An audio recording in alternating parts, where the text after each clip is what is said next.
오늘 우리에게 주시는 말씀은 사무엘상 3장입니다. 사무엘상 3장 우리 1절에서 10절까지 말씀을 보겠습니다.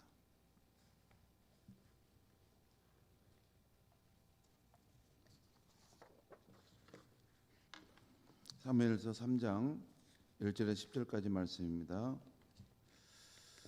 우리 한 절씩 우리 교독하시겠습니다. 아이 사무엘이 엘리 앞에서 여호와를 섬길 때에는 여호와의 말씀이 희귀하여 이상이 흔히 보이지 않았더라.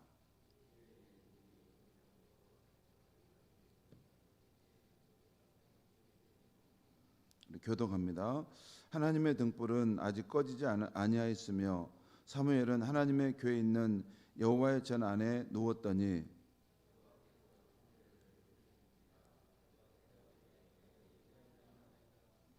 엘리에게로 달려가서 이르되 당신이 나를 부르셨기로 내가 여기 있나이다 하니 그가 이르되 나는 부르지 아니하였으니 다시 누우라 하는지라. 그가 가서 누웠더니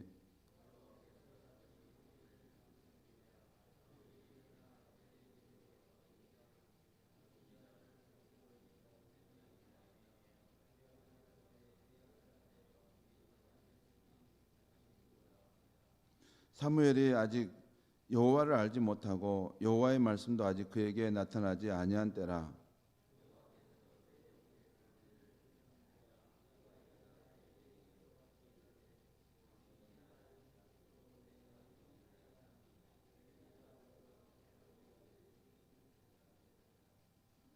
엘리가 사무엘에게 이르되 가서 누웠다가 그가 너를 부르시거든 내가 말하기를 여호와여 말씀하옵소서 주의 종이 듣겠나이다 하라 하니 이에 사무엘이 가서 자기 처소에 누우니라.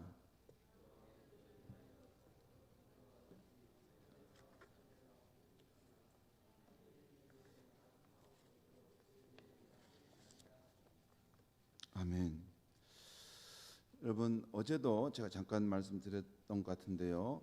우리 2021년 성경 일독 읽기표가 여기 나와 있습니다.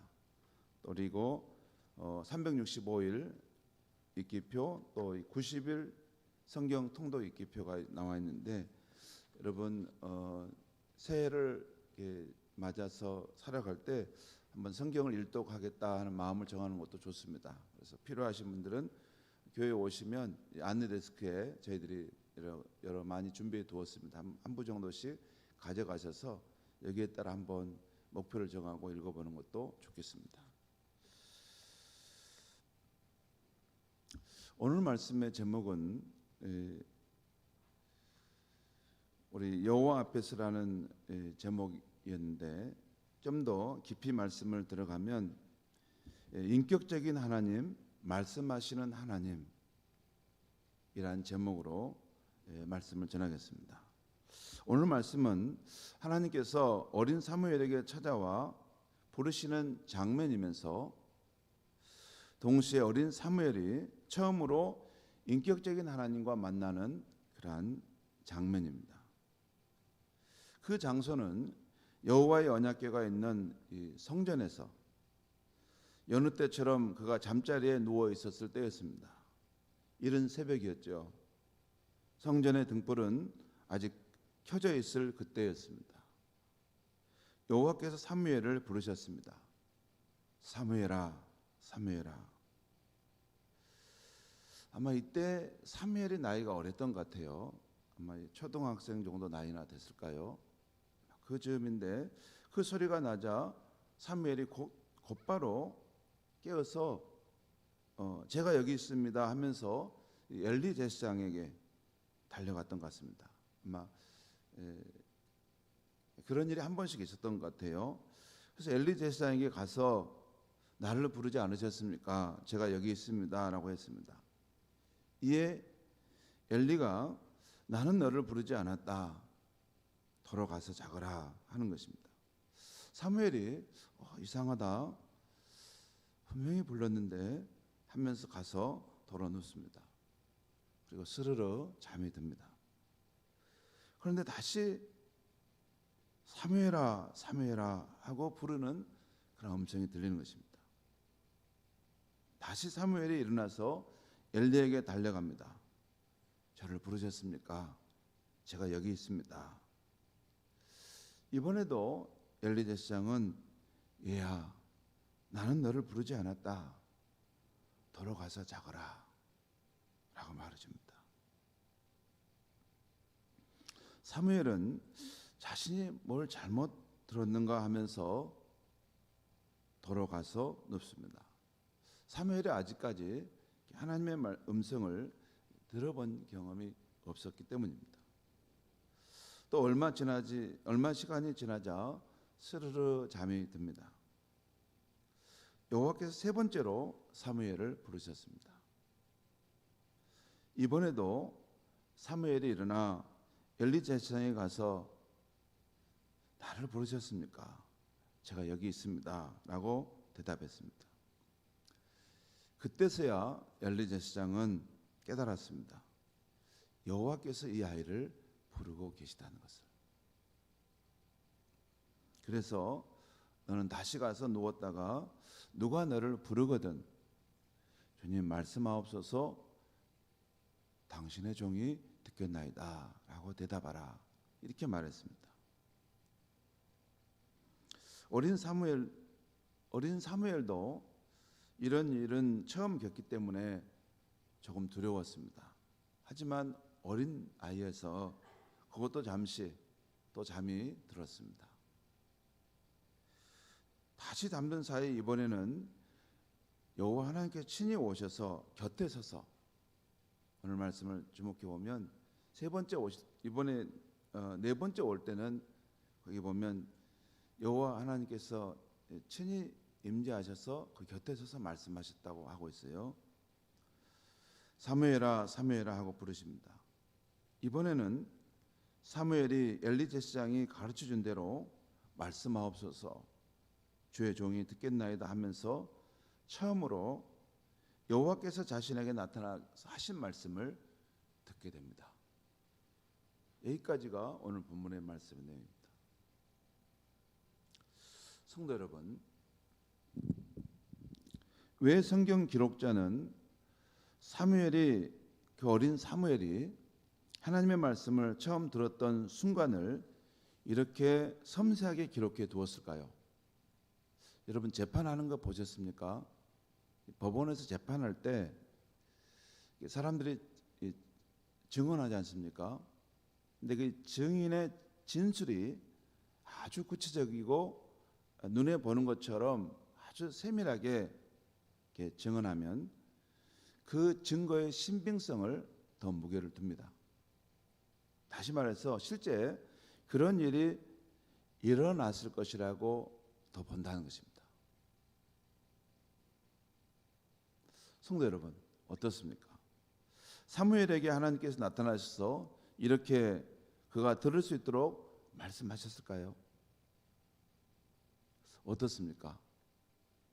여러분 그냥 이게 막연한 이야기입니까? 여러분 답변 잘 못 하시는 거 보면 아마 그렇게 말씀하셨다고 하면 아주 신비 체험적으로 빠질 텐데 또 그러면 신앙이 아주 위험해질 텐데 그런 생각으로 답변을 혹시 못 하시는 건 아닙니까? 적어도 사무엘과 같은 큰 선지자에게는 이렇게 하나님이 나타나셔서 말씀하셨을 거야 라고 할 수 있을 겁니다. 그러면 저와 여러분의 경우라면 하나님께서 이렇게 나타나셔서 우리가 분별할 수 있는 소리로 말씀하실 수 있을까요?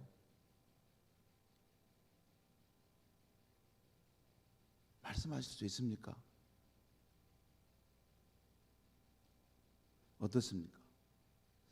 혹시 여러분 중에 하나님께서 자신에게 어떤 신비한 체험 형태로 말씀하신 경우가 있습니까? 성도 여러분, 저는 이 아침에 기독교가 신비한 체험이 필요한 종교라는 것을 말씀드리려는 것이 아닙니다. 저는 우리가 믿는 하나님은 인격적인 하나님이시며 우리에게 말씀하시는 하나님이심을 전하려고 합니다. 제가 예전에는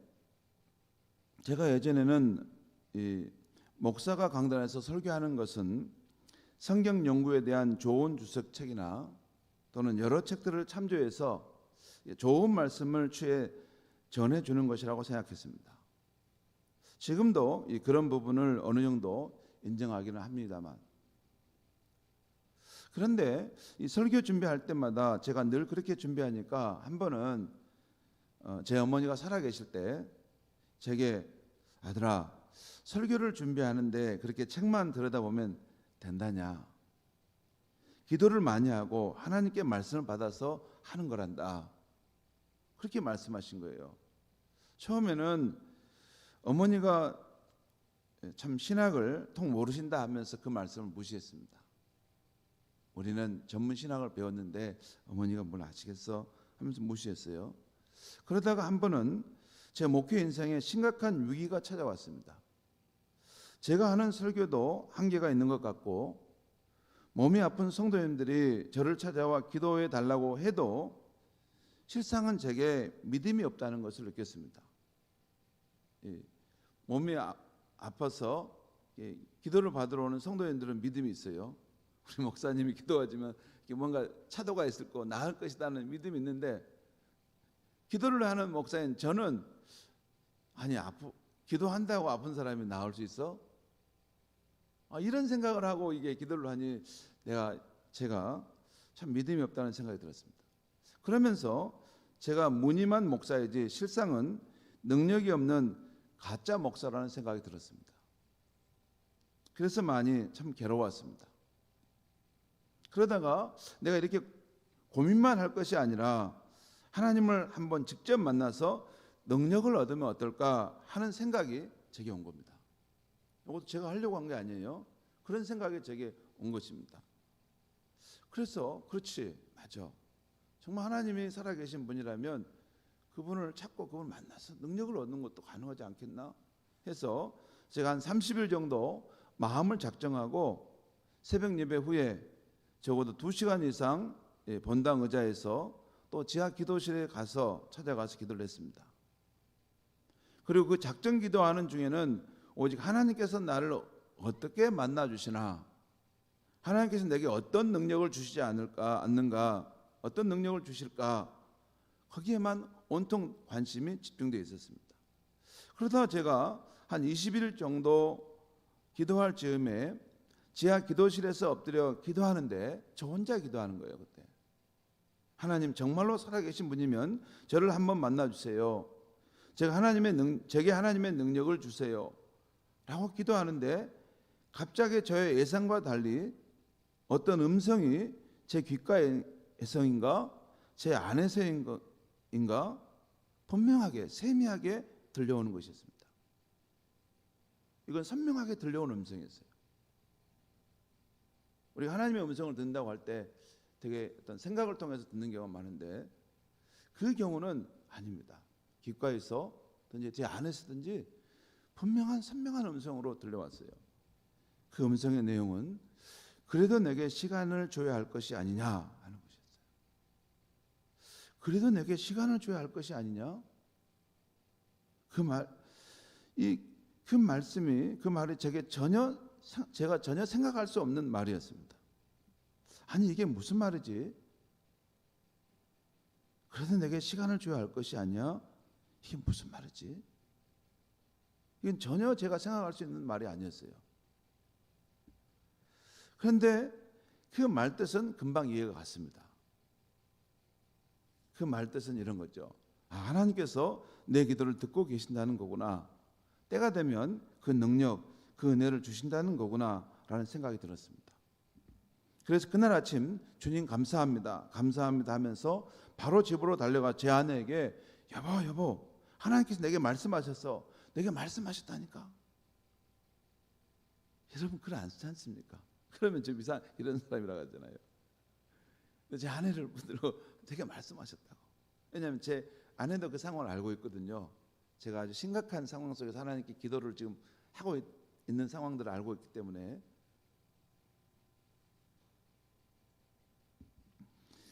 그래서 무슨 말씀을 하셨는데요? 그래도 내게 시간을 줘야 할 거 아니냐 이렇게 말씀하셨어요.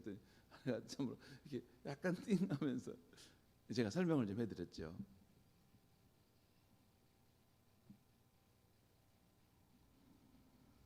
하나님께서 제 기도를 듣고 말씀해 주셨다는 것이 제게 너무 기쁨이 되었습니다. 그리고 그 문제와 관계해서 그 이후 얼마 지나서 한 번 더 특별한 방식으로 제게 하나님의 음성을 들려주셨습니다. 딱 2번. 그때 그래도 내게 시간을 줘야 할 것이 아니냐 하는 그 말씀과 그 후에 더 중요한 말씀을 제게 분명히 들려주셨습니다.